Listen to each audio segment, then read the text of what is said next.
responsibility to respect the rights of other citizens and the necessity to operate within the law.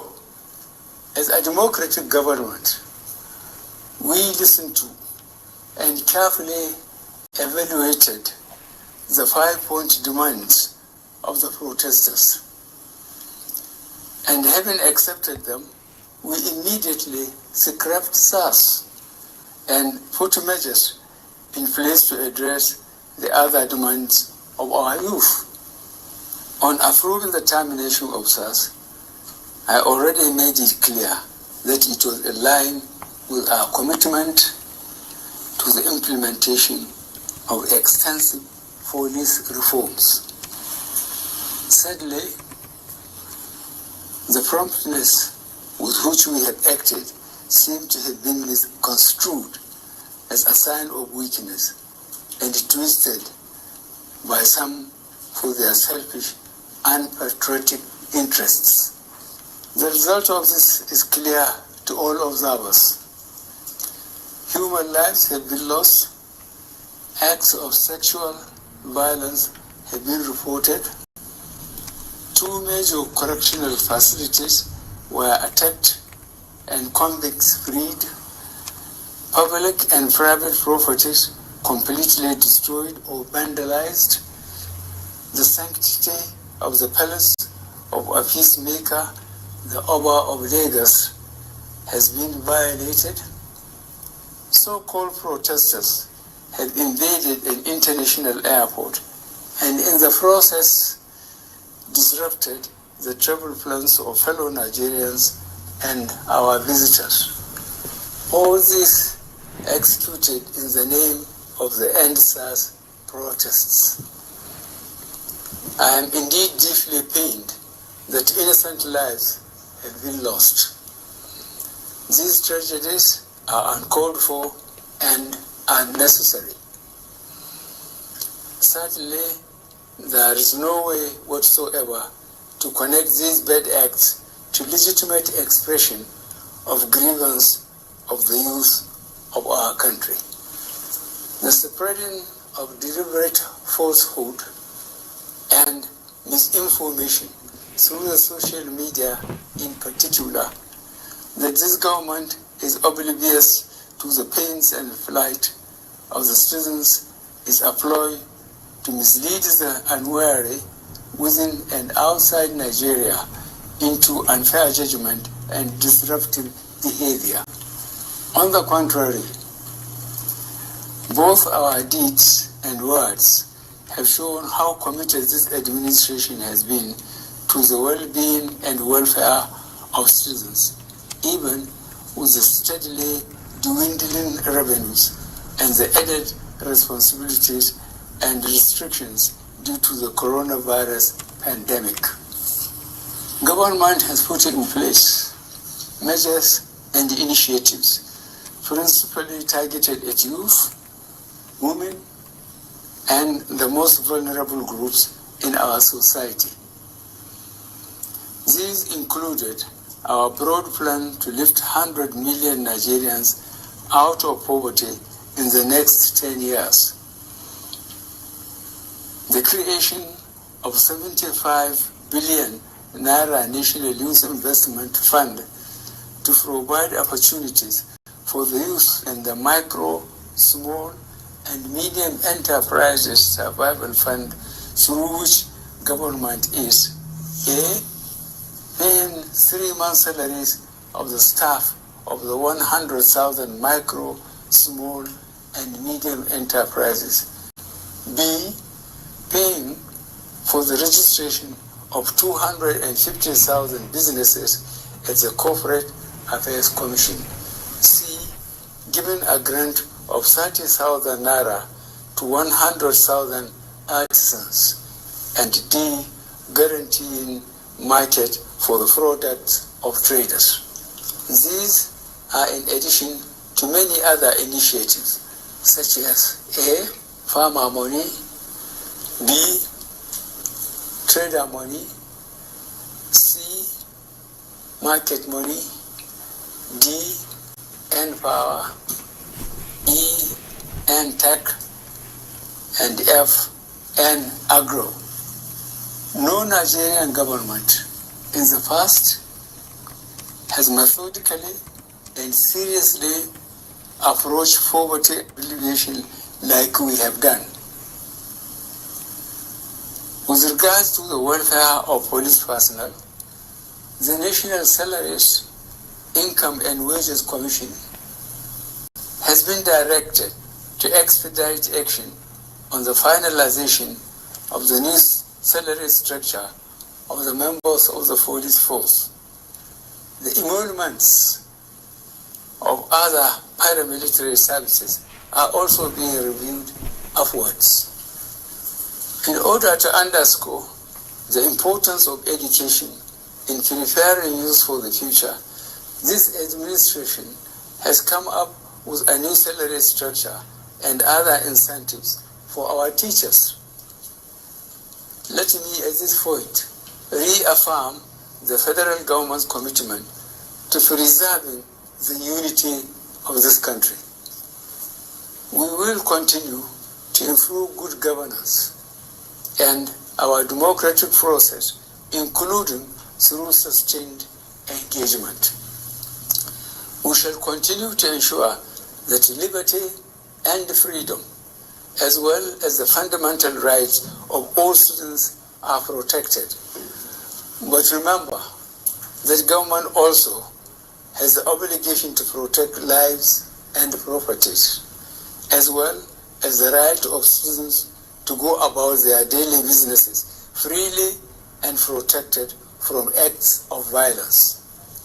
To our neighbors in particular, and members of the international community, many of whom have expressed concern about the ongoing development in Nigeria, we thank you and urge you all to seek to know all the facts available before taking a position or rushing to judgment and making hasty pronouncements. In the circumstances, I would like to appeal to protesters to note and take advantage of the various well thought out initiatives of this administration designed to make their lives better and more meaningful, and resist the temptation of being used by some subversive elements to cause chaos with the aim of truncating our nascent democracy. For you to do otherwise will amount to undermining national security and the law and order situation.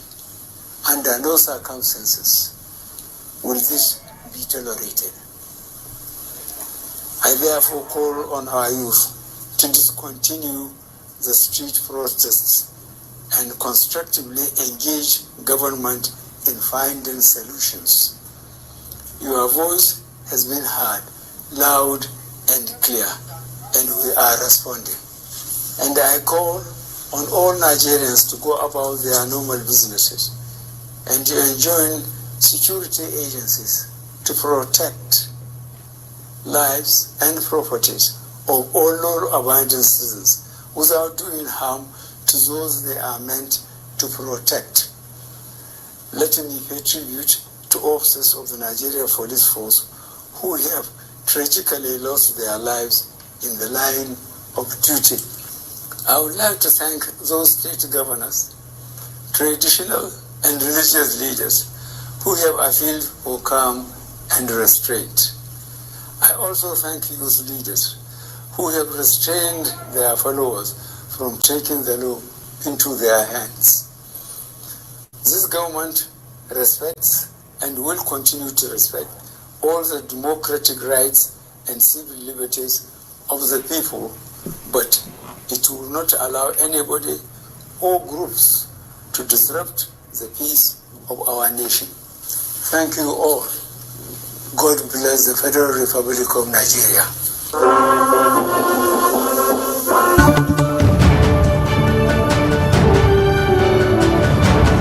Ladies and gentlemen, the national anthem of the newly formed Udiriwa Nation.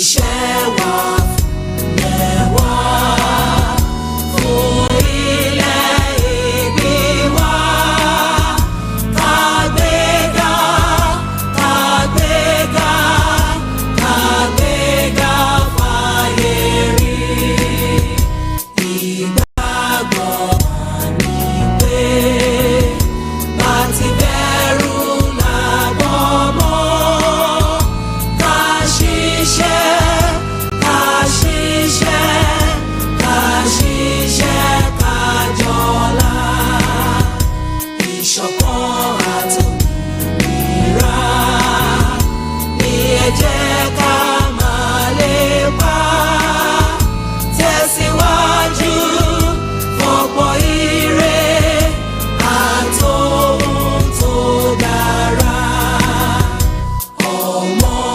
òdàdìde bọ́ sípò ẹ̀tọ́ rẹ ìwọ ni ìmọ́lẹ̀ gbogbo adúláwọ̀.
Heritage TV.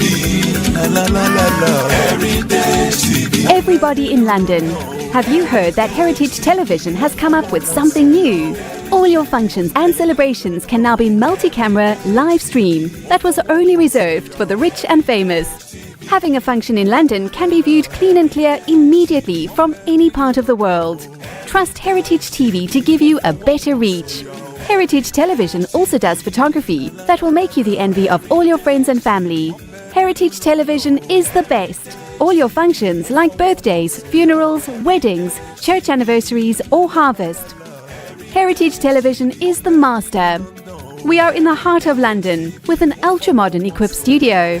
You can call us on 020-800-46100 or email us info@heritagetv.co.uk or mobile 0734 1234 560. Heritage Television will do you proud.